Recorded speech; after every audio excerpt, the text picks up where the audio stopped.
Ade, can you stop blaming yourself for those rejection emails?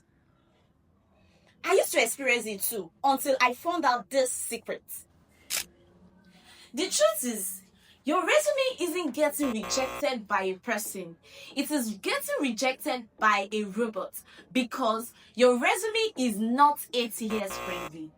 What does it mean that your resume is not ATS friendly? ATS software is what companies use to scan your resume before any human sees it. So it scans for keywords, and if your resume does not match these keywords, you are going to get rejected automatically. You are getting filtered out not because you are not qualified, but because your resume is invisible to the robots. Now you're wondering, like, what should you do differently this time around? Now, and let's talk about 3 things you need to do to fix this today.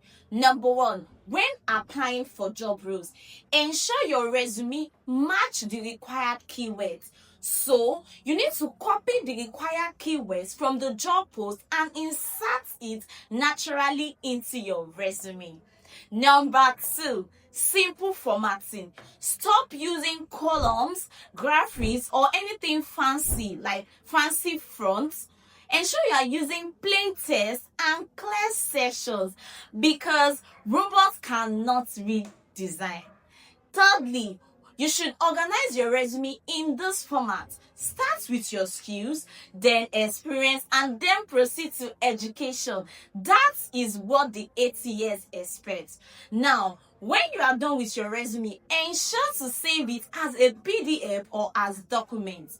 Whatsoever the job post is also requesting for, ensure you save it as it has been required.